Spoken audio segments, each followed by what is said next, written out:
जय श्री हरि। आप सभी भक्तजनों को वैशाख पूर्णिमा की हार्दिक शुभकामनाएं।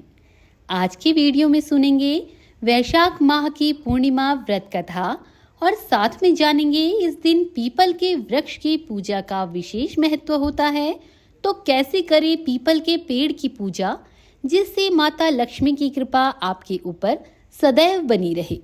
नमस्कार, स्वागत है आपका नीलम ज्ञानवाणी में। हिंदू पंचांग के अनुसार वैशाख पूर्णिमा का व्रत हर साल वैशाख महीने के शुक्ल पक्ष की पूर्णिमा तिथि के दिन रखा जाता है। इस साल वैशाख पूर्णिमा का व्रत 23 मई 2024 को गुरुवार के दिन रखा जाएगा। वैशाख पूर्णिमा का व्रत बहुत अधिक फलदायी माना गया है क्योंकि ये व्रत भगवान विष्णु और माता लक्ष्मी को समर्पित है। वैशाख पूर्णिमा के शुभ अवसर पर गंगा स्नान, दान और सत्यनारायण भगवान की पूजा विशेष रूप से की जाती है। इससे हमें पूरे माह के पुण्य फलों की प्राप्ति होती है। इस दिन बुद्ध पूर्णिमा का त्योहार भी मनाया जाता है और मनोवांछित फल की प्राप्ति के लिए व्रत रखा जाता है। कहते हैं कि पूरे साल की पूर्णिमा का व्रत अगर आप नहीं भी रख सकते हैं तो वैशाख पूर्णिमा का एक व्रत ही कर लेने से अकाल मृत्यु का भय नहीं रहता है। साल की ये पूर्णिमा सबसे सर्वश्रेष्ठ मानी गई है। वैशाख पूर्णिमा के दिन शक्कर और तिल का दान करने से अनजाने में किए गए पापों का नाश होता है। इस दिन वैशाख पूर्णिमा की कथा का पाठ करना अत्यंत शुभ फलदायी होता है।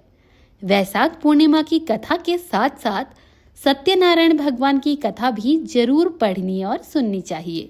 तो भक्तजनों, इस कथा के पूर्ण फल प्राप्ति के लिए कथा को पूरा सुने और अपने प्रियजनों तक भी पहुंचाएं, क्योंकि इस कथा के बिना अधूरा है वैशाख पूर्णिमा का व्रत। तो बोलो गणपति भगवान की जय, शंकर भगवान की जय, विष्णु भगवान की जय, माता लक्ष्मी की जय, सर्व देवताओं की जय और आप सभी श्रोतागणों की भी सदैव जय हो। भक्तों, कथा शुरू करने से पहले कमेंट बॉक्स में जय श्री हरि अवश्य लिखिएगा और साथ ही अगर आपने नीलम ज्ञानवाणी चैनल को सब्सक्राइब नहीं किया है तो जरूर सब्सक्राइब कर लीजिएगा। वैशाख पूर्णिमा की पहली पौराणिक कथा के अनुसार एक बार द्वापर युग के समय माता यशोदा ने भगवान श्री कृष्ण से पूछा कि आप तो संसार के पालन करता हो, मुझे कोई ऐसा उपाय बताइए जिससे मृत्यु लोक में किसी भी स्त्री को विधवा होने का भय न हो और ना ही उसे निसंतान होने का दुख रहे।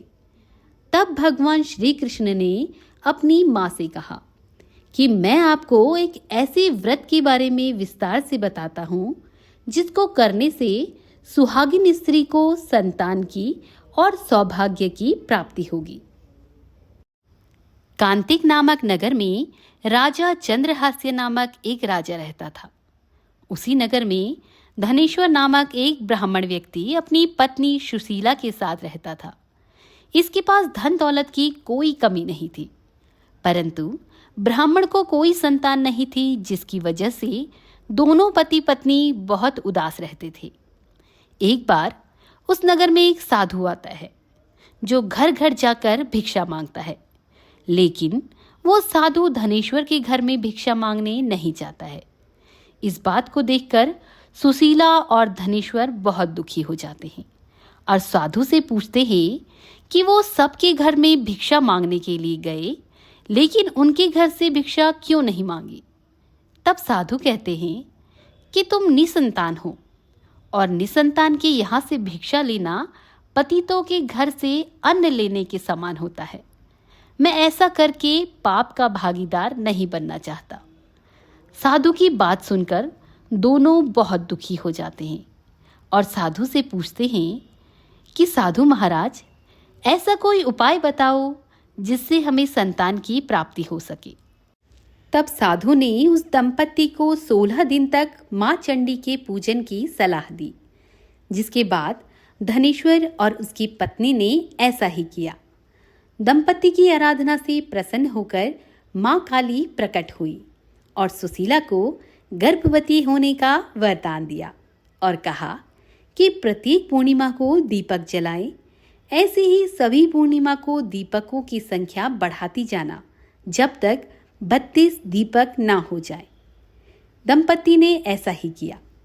अब माता के आशीर्वाद के फलस्वरूप सुशीला गर्भवती हुई। काली माता के कहे अनुसार वह दीपक जलाती रही। माँ काली की कृपा और आशीर्वाद से दंपति के घर एक पुत्र ने जन्म लिया, जिसका नाम उन्होंने देवदास रखा। देवदास जब बड़ा हुआ तो धनेश्वर ने उसे शिक्षा प्राप्त करने के लिए काशी भेजा। काशी में देवदास के साथ एक अजीब घटना घटी, जिसकी वजह से धोखे से देवदास का विवाह हो गया। जब देवदास ने बताया कि वह अल्प आयु में है, फिर भी उसका विवाह जोर जबरदस्ती के साथ करवा दिया गया है। कुछ समय बाद जब काल देवदास के प्राण लेने आया तो काल देवदास के प्राण लिए बिना ही चला गया। जब काल ने यमराज से कहा कि वह देवदास के प्राण लेने में सक्षम नहीं है, जिसके बाद यमराज ने इसके पीछे का कारण जानने के लिए भगवान शिव और माता पार्वती के पास पहुंचे। तब माँ पार्वती ने माता काली के वरदान के वृत्तांत को यमराज को सुनाया और कहा कि ब्राह्मण दंपति ने पूर्णिमा का व्रत रखा था, जिसके कारण देवदास का कुछ भी बिगड़ नहीं सकता। तभी से कहा जाता है कि पूर्णिमा के दिन व्रत करने से काल से मुक्ति मिलती है और भगवान विष्णु सभी की मनोकामनाएं पूर्ण करते हैं। तो बोलिए लक्ष्मीपति भगवान की जय। भक्तों, वहीं एक अन्य कथा के अनुसार गौतम ऋषि ने अपनी पत्नी अहिल्या को श्राप दिया था, क्योंकि उन्हें इंद्र ने धोखा दिया था। अहिल्या को पत्थर में बदल दिया गया था। वैशाख पूर्णिमा के दिन भगवान राम वनवास के दौरान गौतम ऋषि के आश्रम में पहुंचे। गौतम ऋषि ने भगवान राम का स्वागत किया और उन्हें भोजन परोसा। भोजन के बाद भगवान राम ने अहिल्या को पत्थर से मुक्त होने का वरदान दिया। इस व्रत को करने से पापों से मुक्ति और मोक्ष की प्राप्ति होती है। वैशाख पूर्णिमा का व्रत भगवान बुद्ध, भगवान विष्णु और माता लक्ष्मी की पूजा के लिए महत्वपूर्ण है।